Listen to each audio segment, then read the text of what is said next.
শুরু হচ্ছে ডিপিএল 2026 আর এবারের ডিপিএলকে দিয়ে অর্থাৎ ঢাকা প্রিমিয়ার লিগ নিয়ে বিসিবির পক্ষ থেকে নতুন একটি পদক্ষেপ নেওয়া হয়েছে। প্রায় 6টি ভেন্যু, সংক্ষিপ্তভাবে তারা 8টি ভেন্যু সিলেক্ট করছে, সেখান থেকে 6টি ভেন্যু নিশ্চিত করা হয়েছে যে 6টি ভেন্যুতে এবারের ডিপিএল আয়োজন করা হবে। তার মধ্যে অন্যতম একটি মাঠ, সেই বিষয়ে আপনাদেরকে বিস্তারিত জানাবো, যেখানে প্রতি বছরই এই ডিপিএল নিয়ে অনেক সমালোচনা হয়। ভারতের বিজয় হাজারি যে টুর্নামেন্ট আছে, অস্ট্রেলিয়া আছে ম্যাচ ওয়ানডে কাপ, বা ইংল্যান্ডের আছে হচ্ছে আপনার রয়্যাল ওয়ানডে কাপ। এই টুর্নামেন্টের মতোই সে ঢাকা প্রিমিয়ার লিগ অর্থাৎ ডিপিএল। আর এই ডিপিএল নিয়ে প্রতি বছর অনেক জল্পনা কল্পনা হয়। বিভিন্ন সময় দেখা গেছে মাঠে আম্পায়ার আসে নাই, গত বছরের কথা বলতেছি।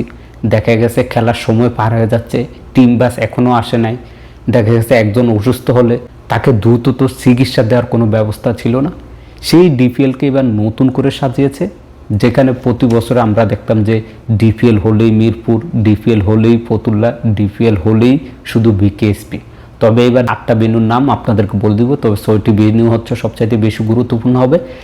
প্রথম 1 নম্বর হচ্ছে গিয়ে মিরপুর ক্রিকেট স্টেডিয়াম, 2 নম্বর হচ্ছে বিকেএসপি, 3 নম্বর হচ্ছে পিকেএসপি, 4 নম্বর হচ্ছে বসুন্ধরা কিংস, 5 নম্বর হচ্ছে ক্রিকেটার্স একাডেমি, এবং 6 নম্বর হচ্ছে ইউলা, 7 নম্বর হচ্ছে ফতুল্লা, এবং 8 নম্বরে যে স্টেডিয়ামের কথা না বললেই নয়, একেবারে ঢাকার মিরপুরের একবারে কাছে তুরাগ নদীর পাড়ে অবস্থিত একেবারে মনোরম পরিবেশে সুন্দর একটি মাঠ, যে মাঠটি সিলিকন ভ্যালির এবং যে মাঠটি বর্তমানে ফ্রেন্ডস ক্রিকেট একাডেমি নামে পরিচিত।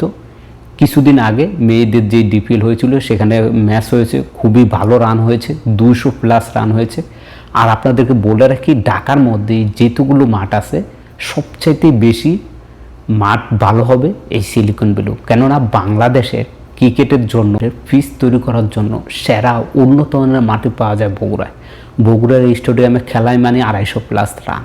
আর সেই বগুড়া থেকে মাটি এনে এই যে সিলিকন ভ্যালি যে ফ্রেন্ডস ক্রিকেটস একাডেমি আছে সেইটাতে পিচগুলো তৈরি করা হয়েছে, যেখানে খুবই ভালো চমৎকার খেলা হবে। আশা করি বিসিবি যে পদক্ষেপটা নিয়েছে এটা খুবই ভালো একটি পদক্ষেপ নিয়েছে। এখন থেকে এই যে তুরাগ নদীর পাড়ে সর্বোচ্চ গেলে 30 মিনিট সেই বিকেএসপিতে যাওয়ার জন্য সিরিয়াল দিয়ে থাকা লাগে, ভোর 6টা বাজে উঠা লাগে, বাস যাওয়া, জ্যামে আটকে থাকা, আম্পায়ার ঠিকমতো না আসা, টিম বাস ঠিকমতো না আসা, এগুলো থেকে কিছুটা হলেও রেহাই পাওয়া যাবে। এছাড়াও এবারে ডিপিএলে অস্থায়ীভাবে প্রতিটি ভেন্যুতে একটি করে অ্যাম্বুলেন্স রাখার জন্য পরামর্শ দেওয়া হয়েছে, এবং হয়তোবা সেটা কার্যকর হবে। ডিপিএলের এই ছিল সর্বশেষ আপডেট। ডিপিএলের আর অন্যান্য আপডেট পেতে চোখ রাখুন এসপেলে।